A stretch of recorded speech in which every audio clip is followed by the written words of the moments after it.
क्योंकि अगर आपके अकाउंट में कहीं से भी पैसा आया है, गेमिंग की वजह से, ट्रेडिंग की वजह से, या व्यापारी हैं, किसी भी तरीके से फ्रॉड मनी का ट्रांजैक्शन अगर हुआ है, तो चेन सिस्टम का हिस्सा तो आप हैं। हमें पता ही नहीं होता कौन व्यक्ति किस तरीके से फ़ोन पे, पेटीएम, गूगल पे या किसी भी यूपीआई या बैंक अकाउंट ट्रांसफ़र कर देता है उस पैसे को, और उस पैसे की वजह से हम फंसते चले जाते हैं। आपको 91 सीआरपीसी का, 94 बीएनएनएस का, 41 सीआरपीसी 35(3) बीएनएनएस का नोटिस भी दे सकते हैं, क्योंकि हम लेयर 3, 4, 5, 6 XYZ जिस भी लेयर में हैं, आप उस व्यक्ति का नाम बताइए जिस व्यक्ति से आपको पैसा आया, और आपकी बेल, अगर आप पे ज़्यादा एलिगेशन नहीं है तो आपकी बेल जल्द से जल्द। 66C IT act, 66D IT act, information technology act, जिसमें 3-3 साल की सजा के प्रावधान है। बैंक अकाउंट फ्रीज होने पर जेल हो सकती है। बैंक अकाउंट फ्रीज होने पर क्या सरकारी नौकरी में कोई दिक्कत आएगी?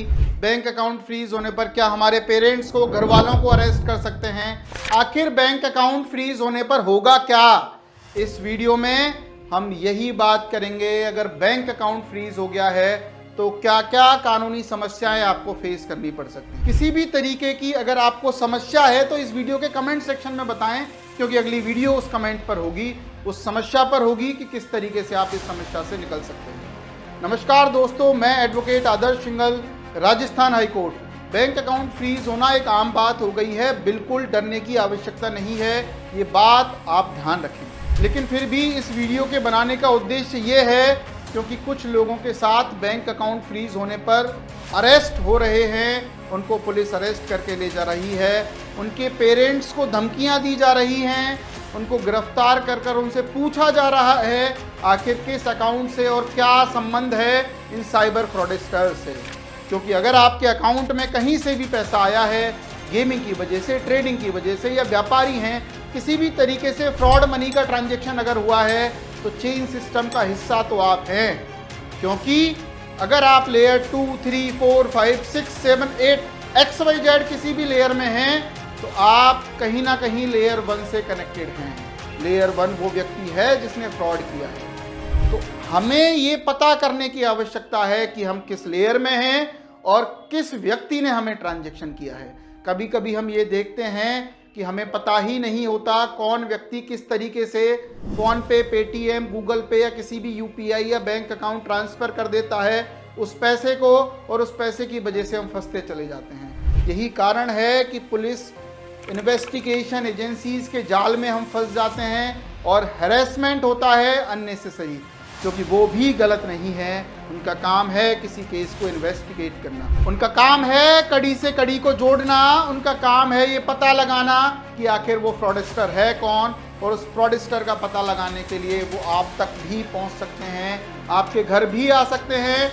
आपको 91 सीआरपीसी का, 94 बीएनएनएस का, 41 सीआरपीसी 35(3) बीएनएनएस का नोटिस भी दे सकते हैं, जिसमें साफ साफ लिखा हुआ है अगर आप इन्वेस्टिगेशन एजेंसीज के साथ कोऑपरेट नहीं करेंगे तो आपको जेल भी हो सकती है, अरेस्ट भी किया जा सकता है। बैंक अकाउंट फ्रीज अगर हुआ है, बड़े तरीके से सॉल्व करने की आवश्यकता है इस चीज़ को।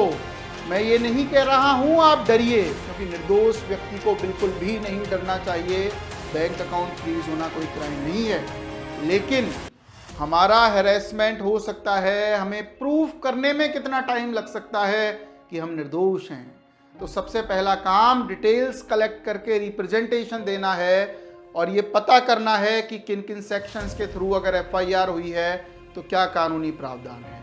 मैं बता दूं आपको इस वीडियो के माध्यम से कि जब बैंक अकाउंट फ्रीज होता है तो 99% FIR सिर्फ 4 सेक्शंस में लिखी जाती हैं, और वो सेक्शन है 66C IT act, 66D IT act, information technology act, जिसमें 3-3 साल की सजा के प्रावधान है।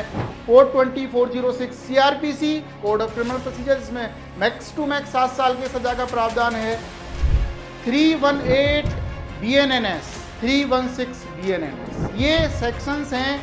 सीआरपीसी और BNNS सेम ही हैं।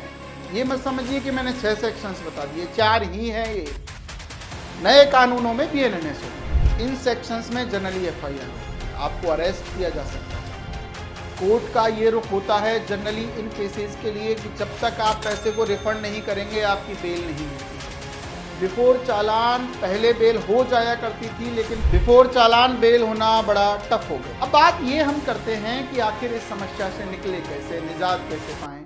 देखिए, अगर एफआईआर हुई है, कंप्लेन हुई है, किसी भी तरीके का नोटिस आ गया है 91 का, 91 या 94 BNNS, इसका मतलब ये होता है टू प्रोड्यूस द डॉक्यूमेंट, कि आप अपने दस्तावेज प्रस्तुत करें इन्वेस्टिगेशन एजेंसीज के सामने।